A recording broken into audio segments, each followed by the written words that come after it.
इस वक्त जो तस्वीरें आप देख रहे हैं वो इलाका तलहटी नाम से जाना जाता है। आपकी शब्दों की अर्थ जानने की भूख अगर मिटाना हो तो मैं ये कह सकता हूँ कि जहाँ स्थानीय लोग गर्व से इसे आबूराज बुलाते हैं और देश के कई हिस्से में जो लोग आबूराज को नहीं जानते वो इसे माउंट आबू के नाम से बुलाते हैं। मैं उसकी तलहटी पर खड़ा हूँ। इस तरफ जाने वाली सड़क आपको 20 किलोमीटर के अंतराल पर माउंट आबू ले जाएगी, लेकिन हम जहाँ पर खड़े हैं टेक्निकली वहीं से आबू रोड भी शुरू हो जाता है। तलहटी नाम का ये इलाका है लेकिन आबू रोड यहीं से शुरू हो जाता है। लेकिन साइन बोर्ड्स को अगर आप देखेंगे तो साइन बोर्ड्स आपको बताएंगे कि यहाँ से लगभग 6 से 7 किलोमीटर जाने पर आपको आबू रोड पड़ेगा। आज हम आबू रोड जाने के लिए ही निकले हैं। एक गाना आपने सुना होगा, मैं जिंदगी का साथ निभाता चला गया, हर फिक्र को धुएं में उड़ाता चला गया। इस यहाँ के स्थानीय लोगों पर यह गाना बहुत सटीक बैठता है। लेकिन क्या वो निश्चिंत हैं, क्या वो संतुष्ट हैं, या उनके सपने और भी बड़े बड़े हैं? उसे जानने की कोशिश करेंगे। आज यहाँ से चलते हैं थोड़ी दूरी पर आबू रोड, जहाँ से शुरू होगा माइलस्टोन जो कहेगा, वहां से बातचीत शुरू करेंगे। स्वागत है आप सभी का ग्राउंड जीरो में। आपके साथ मैं हूं स्वप्निल। चलिए सफर की शुरुआत करते हैं।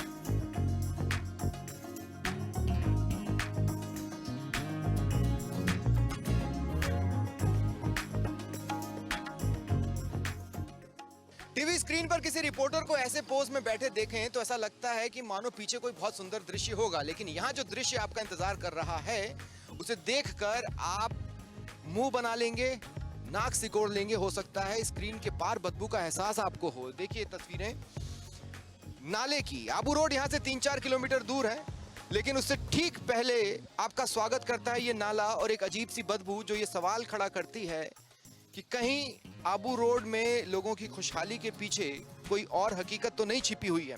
इसी पर बातचीत के लिए मुझे यहाँ पर एक स्थानीय नागरिक मिले हैं। मैं उनसे यहाँ पर थोड़ी सी बातचीत करूंगा। थोड़ा सा आप अपने बारे में बताएं, उसके बाद बताएं क्या है ये, क्यों है ये, किस तरह की स्थितियाँ क्यों बनी हैं? सर, मैं रविंद्र प्रताप सिंह, यहाँ पे बाजू में अपने बिल्डर का काम है। बीजी बिरथा ग्रुप की तरफ से मैं बिल्डिंग बनाता हूँ।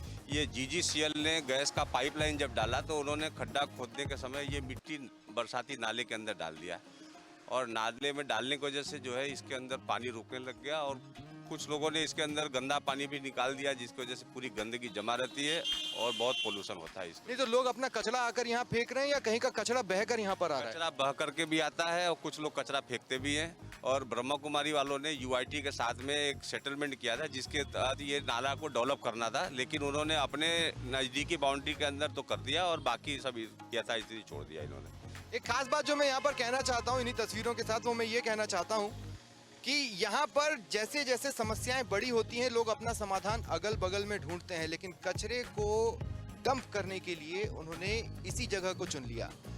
ये मैंने क्यों कहा कि वो अपने समाधान अगल बगल में चुनते हैं, उसका जवाब आपको थोड़ी ही आगे मिलेगा। लगभग 3 से 4 किलोमीटर और फिर आबू रोड की जनता से बातचीत करते हैं।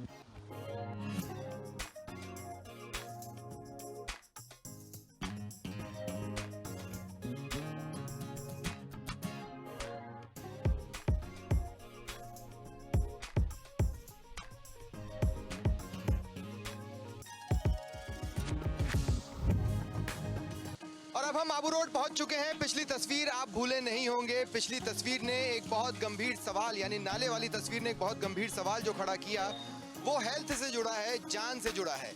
कहने का मतलब ये कि बीमारी और अपराध की ओर मैं यहाँ पर इशारा कर रहा हूँ। तो क्यों ना सबसे पहले इसी मुद्दे पर बात कर ली जाए। कोने में ही मुझे कुछ लोग मिल रहे हैं जिनके साथ मैंने बातचीत की, इस विषय को समझने की कोशिश की, तो बहुत सी बातें सामने निकल कर आई जिन्हें मैं आपके साथ शेयर करना चाहता हूँ। मैं अभी नाले के पास से निकला तो सबसे पहली चीज़ जो दिमाग में आई वो यही आई कि बीमारियां होती हैं उसकी वजह से। बीमारी की स्थिति में लोग अस्पताल की तरफ जाते हैं, लेकिन मुझे ये जानकारी मिली है कि यहाँ से लोग सुबह टेम्पो भर भर के गुजरात की ओर इलाज करवाने जाते हैं। ये स्थिति क्यों है यहाँ पर? वो स्थिति इसलिए है कि स्पेसिफिक डॉक्टर नहीं है।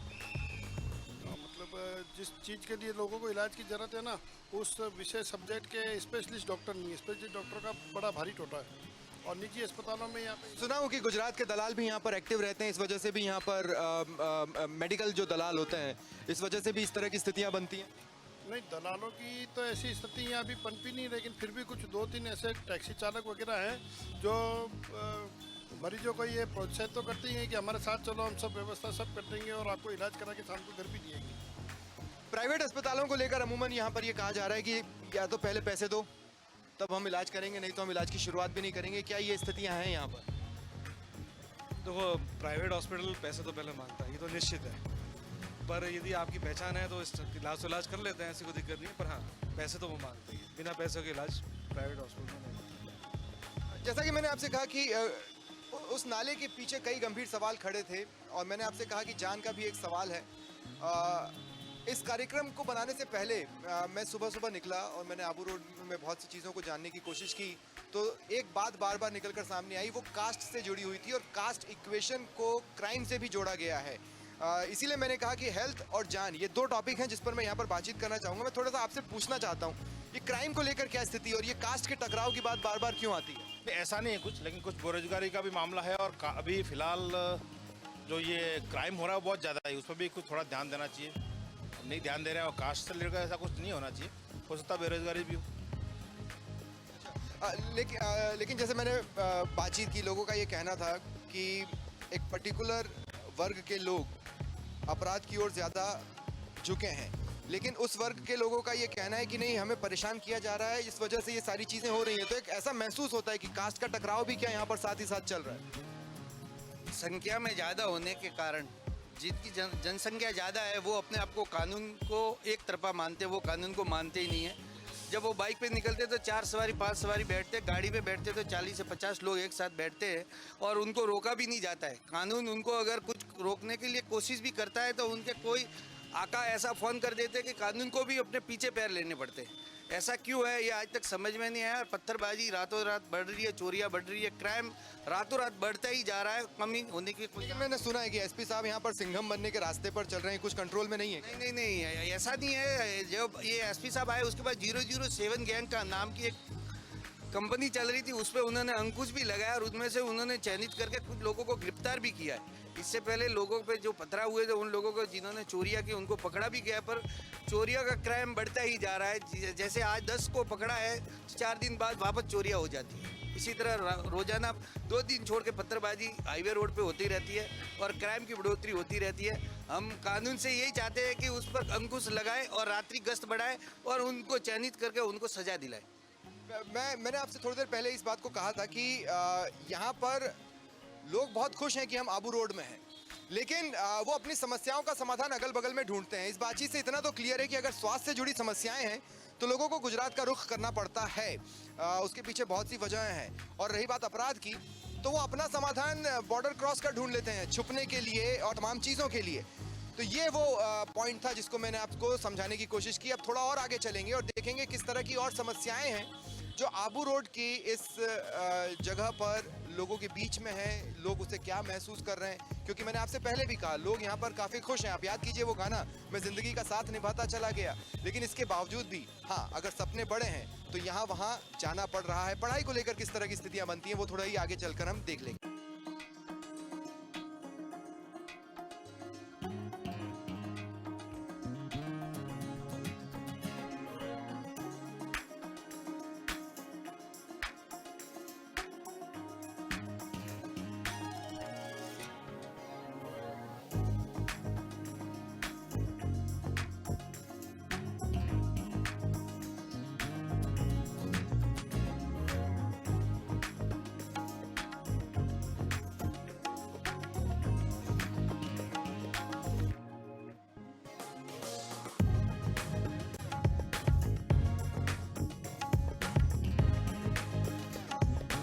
छोटे छोटे सपने हैं तो इस शहर के पास आपको देने के लिए बहुत कुछ है, लेकिन अगर बड़े सपने हैं तो क्या ये शहर आपको उन सपनों को पूरा करने का मंच मुहैया करा पाता है? ये सवाल इसलिए क्योंकि रोजगार एक बड़ी समस्या है।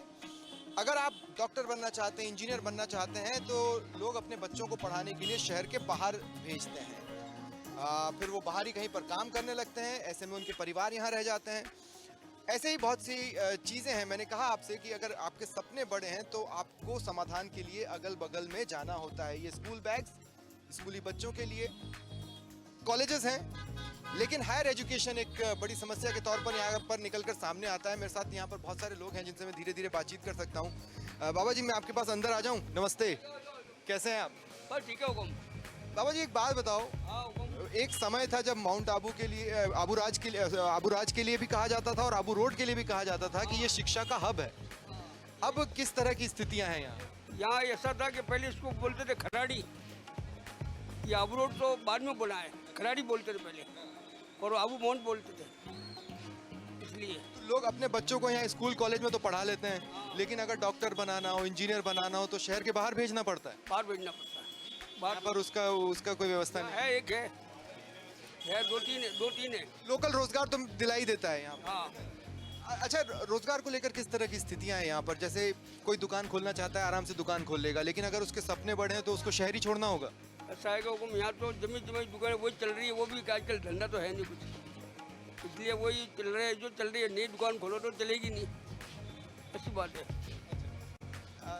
देखिए, जब मैं इनसे बातचीत कर रहा था, यहाँ पे बहुत सारे लोग जमा हो गए हैं। मैं उनसे भी बातचीत करने की यहाँ पर कोशिश करूंगा। मैं आपसे भी पूछना चाहता हूँ, अपने बच्चों को अगर लोग पढ़ाना चाहते हैं, यहाँ पर उनको लेकर सपना देख रहे हैं, तो वो इस शहर में पूरा हो सकता है या शहर के बाहर ही जाना पड़ता है? जैसे गरीब तबके होता है वो तो सर यहीं पढ़ाएंगे, जो बाहर के पैसे वाले हो तो बाहर जाएंगे ना, यहाँ तो पढ़ाने से सवाल ही नहीं उनको। वो जो पैसे वाला गरीब वाला तो अब सरकारी स्कूल या कोई छोटी मोटी स्कूलें ढूंढेगा, तो बड़ा तो कोई आएगा वो तो बोले पैसे वाला है, मैं तो भेजूंगा उसको साथ। लोग मिजाज से यहाँ पर खुश हैं या बड़े सपने देखते नहीं? बड़े सपने नहीं देखते। आदिवासी है ज़्यादातर खुश रहते हैं। एरिया है ये, तो वो ऐसा नहीं हो सकता। वो क्या शहर के एक हिस्से में मैंने बहुत ज़्यादा इस बात को सुना है। आपने जब आदिवासी समाज की बात की, एक धड़ा है जो आदिवासी समाज से नाराज़ है, आदिवासी समाज है जो दूसरे धड़े से नाराज़ है। क्या इस तरह के संघर्ष की स्थितियाँ भी रहती हैं? हाँ यहाँ पर क्या, जैसे आबू रोड शहर है ना, यहाँ 65 गाँव लगते हैं, 65 गाँव लगते हैं। वो खरीदारी के लिए सब यहीं आते हैं, तो रोज जैसे रोज आते हैं, रोज जाते हैं। आज दूसरे गाँव का है, दूसरे गाँव का है, तो रोजगार तो मिलता रहता है, रोजगार में कमी नहीं है ऐसी। छोटा मोटा कोई ना कोई रोजगार घर चलाने लायक होता रहेगा। हाँ, कोई भी पढ़े लिखे है, 12वीं पास है, तो भी वो धंधा तो मिलता ही नहीं है। नौकरी पे जाते हैं तो भी वो हमारे वो पूरे वो कंचल हो जाता है।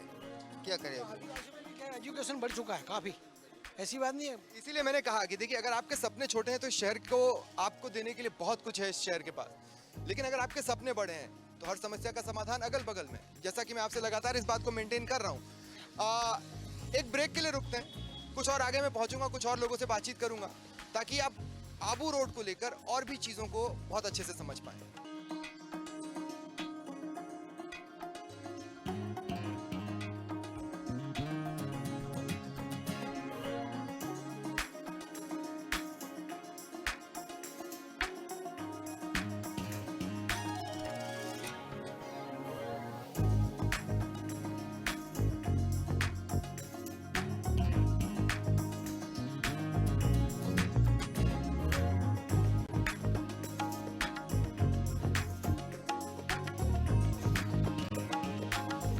ब्रेक के बाद एक बार फिर आप सभी का स्वागत है। कहानी मैं अमूमन स्क्रीन पर सुनाता रहा हूं, जिसमें एक व्यक्ति की उंगली में फ्रैक्चर था और उसे ये महसूस होता था कि वो शरीर में जहां छूता है उसे दर्द होता है।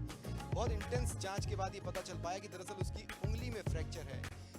यही वो सवाल है जो मुझे आबू रोड से ब्रेक के लेने के बाद यहाँ पर लेकर आया है। समाचार प्लस की पूरी टीम जो सिरोही में काम करती है मेरे साथ है। मेरे साथ शरद टाक है, अशोक माली हैं, किशोर सिंह जी हैं, दिलीप है और भरत जी हैं। हम दरअसल ये समझने की कोशिश करेंगे कि कोई तो वजह रही होगी, कोई यूं ही जो कहा जाता है, तो वो क्या कारण है जो इस तरह की स्थितियां हमें यहाँ पर देखने को मिली। मोटे तौर पर सम अप कर दूं, पार्किंग की बड़ी समस्या है। शिक्षा का मैंने आपसे कहा कि अगर आप अपने बच्चों के लिए बड़े सपने देखते हैं तो आपको आबू रोड से बाहर निकलना ही पड़ेगा। वही स्थिति स्वास्थ्य की है, वही स्थिति अपराध को लेकर जान जोखिम में होने की है। रातों रात ये स्थितियां नहीं बनती और बड़े बड़े दिग्गज राजनीतिज्ञ यहाँ से निकले। शरद, एक्सपर्ट ओपिनियन में बताओ, यहाँ पे हुआ क्या बेसिकली? इतनी प्राइम लोकेशन, इतना कुछ यहाँ पर, पैसों का इन्फ्लक्स, सब कुछ, आखिर क्यों ये सारी समस्याएं हैं आबू रोड में? देखो स्वप्निल, आपने सही कहा है कि बात तो कुछ है, तभी आज इतने वर्षों के बीत जाने के बावजूद ये समस्या बरकरार है। सबसे पहले बात करें तो स्थानीय लोग जो हैं समय समय पर अपनी मांग उठाते हैं, क्योंकि आदिवासी बेल्ट है, जिस तरीके से एक गैप रहा है ब्यूरोक्रेट्स और पब्लिक के बीच में अपनी बात रखने का, तो वो अगर कहें तो वो कमज़ोर मैंने देखा है और मैंने ये महसूस किया है कि यहाँ पर नेताओं की इच्छा शक्ति बड़ी कमज़ोर महसूस हुई है। आप अमूमन देखा जाए तो दूसरे जिलों की बात करें तो वहाँ नेताओं की इच्छा शक्ति से पूरे क्षेत्र की काया पलट हो सकती है और काया पलट होती हुई देखी भी है।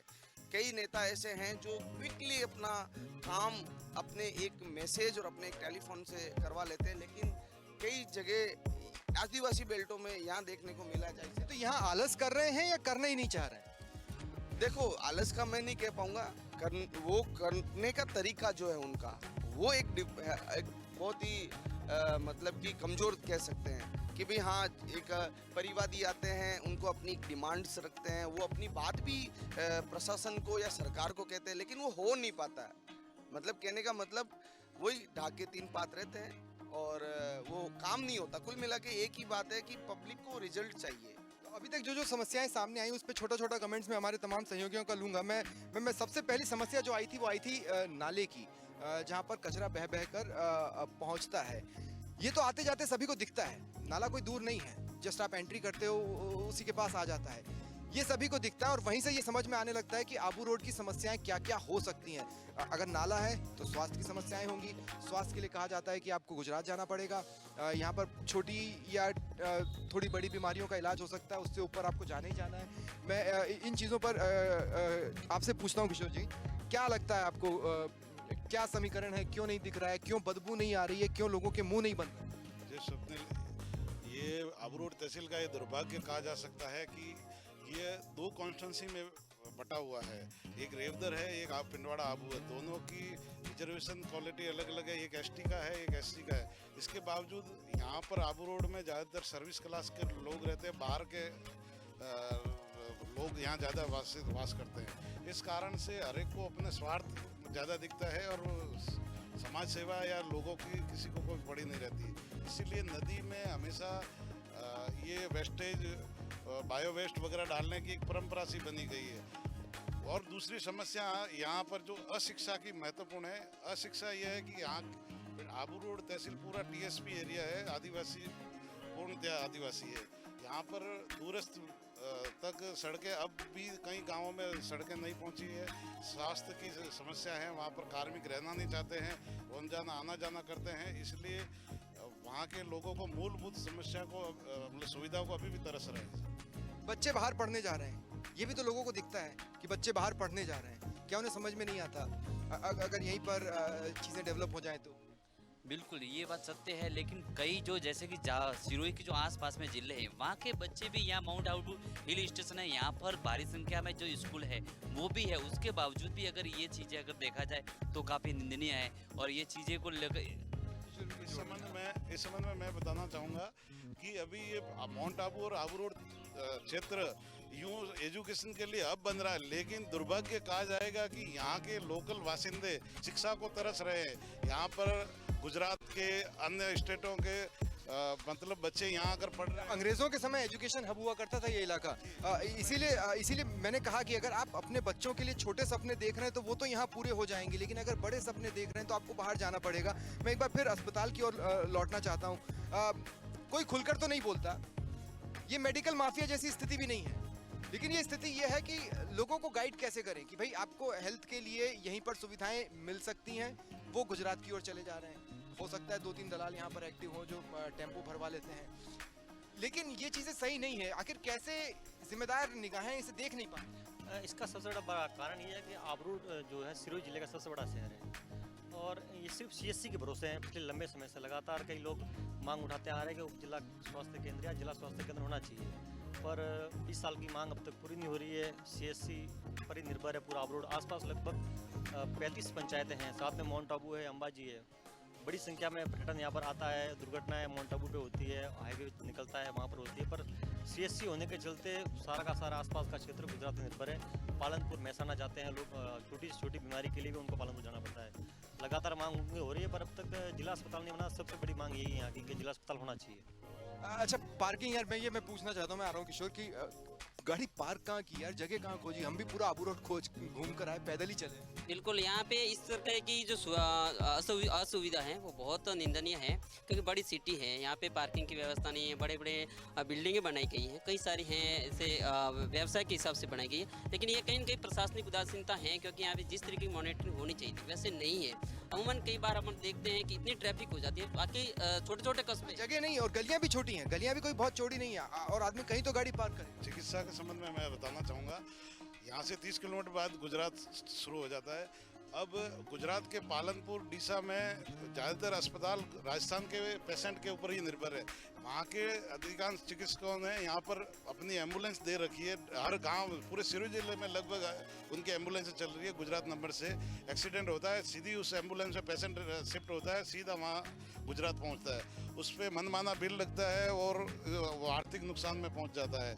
बचना तो दूर है, फिर वो आर्थिक समस्या से जूझता रह जाता है। इसीलिए मैं कह रहा हूँ, मेरी शुरुआत थोड़ी सी गड़बड़ हो गई। मैंने आपसे कहा उंगली में फ्रैक्चर है, नहीं, यहाँ आप जहाँ छूओगे वहाँ पर दर्द है, उंगली में फ्रैक्चर नहीं है। सचमुच हर एक आप कल पुर्जा यहाँ पर इस तरह से ढीला है कि एक एक जगह आपको दर्द महसूस होगा, उंगली भी ठीक नहीं है। जहाँ से बता सकता हूँ कि माउंट आबू आज से नहीं, पहले से ये स्थिति है। अभी सुधार हुआ है, लेकिन इतना सुधार नहीं हुआ है। फिर भी देखो तो संकड़ी गलियाँ हैं, अभी तक यहाँ के जो पालिका प्रशासन द्वारा सुविधा नहीं की गई। तो मैं अंत में सिर्फ इतना ही कहूँगा, जैसा कि मैं लगातार इस बात को मेंटेन कर रहा हूँ, और ये शायद तीसरी बार है मैं आपसे ये कह रहा हूँ कि अगर आपके सपने छोटे हैं तो इस शहर के पास बहुत कुछ है आपको देने के लिए, लेकिन अगर आपके पास सपने बड़े हैं तो आपको अगल बगल जाना होता है। ये अपने आप में एक दुविधापूर्ण स्थिति है। ग्राउंड जीरो ने कोशिश की यहाँ पर यहाँ के लिए कोई लोकल हीरो ढूंढने की, फिलहाल सफल नहीं हुई, लेकिन जब ये प्रोग्राम टीवी स्क्रीन पर आएगा मैं उम्मीद करता हूँ किसी न किसी को हीरो के तौर पर सामने उभर कर आने की ज़रूरत है। हो सकता है वो हीरो के तौर पर सामने आ भी पाए। शरद से मैं एक बार और यहाँ पर जुड़ रहा हूँ। शरद, मेरा अंतिम सवाल है। मैं लगभग 5-6 साल पहले जब मैं यहाँ आया था, आपने इसी सड़क पर मुझे घुमाया था। 5-6 साल में स्थितियाँ और बिगड़ी। मैं अब उस समय किसकी सरकार रही मैं उसमें नहीं जा रहा हूँ, लेकिन मैं ये कह रहा हूँ कि स्थितियाँ अगर बिगड़ रही हैं तो एडमिनिस्ट्रेशन से लेकर गवर्नमेंट तक, मैंने कहा दर्द हर जगह है, सिर्फ उंगली फ्रैक्चर होने से कह देने से काम नहीं चलेगा। बिल्कुल स्वप्निल, सही है आपका कहना कि जो पिछले समय से जो हालात हैं वो सुधरने चाहिए, वो नहीं सुधर पाए। स्वप्निल, आपने ग्राउंड जीरो में तमाम मुद्दों को बात की है, मुझे ध्यान है कि आप इस जगह से भी वाकिफ भी हैं, लेकिन यहाँ जो है मेन मुख्य जो ये आबू जिस जगह खड़ा है ये तपोभूमि है। यहाँ एक आबू राज का जो है जो नाम जो खराब हो रहा पिछले पर्यटन की दृष्टि से, वो भी यहाँ के लोगों को समझना पड़ेगा, क्योंकि मूल केंद्र है वो आध्यात्म है। आध्यात्म में अगर कहीं ना कहीं कमी होगी तो आप समझ सकते हो कि उनका असर व्यापक रूप से कहाँ कहाँ पड़ेगा। और रही बात ब्यूरोक्रेट्स की इच्छा शक्ति की, रही बात यहाँ के विकास की, डेवलपमेंट की, वो तो मैंने आपको बताया ही है कि जब तक जनप्रतिनिधियों की इच्छा शक्ति मजबूत नहीं होगी और यहाँ अपनी मांगों को लेकर जनता में जागृति नहीं आएगी, तब तक ये सुधार होना संभव नहीं है। देखिए, गुस्से का इजहार किया जा सकता है, उछल कूद मचाई जा सकती है, बहुत ड्रामेटिक तरीके से इन सारी चीज़ों को बताया जा सकता है, लेकिन हमारा मकसद सिर्फ ये है कि एक बदलाव की शुरुआत होनी चाहिए। और ग्राउंड जीरो की पूरी टीम, मेरे साथ कैमरामैन दिलीप रहे, मिश्रा जी रहे, और समाचार प्लस की पूरी टीम ने यहाँ पर तमाम जानकारियाँ आप तक पहुँचाई हैं। उम्मीद यही है कि जल्द ही आबू रोड के ग्राउंड जीरो पर कोई ना कोई हीरो निकलकर सामने आएगा और यहाँ पर स्थितियाँ बदलेंगी। समाचार प्लस की टीम जल्द ही नई जगह पर होगी और एक नए ग्राउंड जीरो के साथ आपके सामने होगी। फिलहाल इतना ही आबू रोड से, नमस्कार।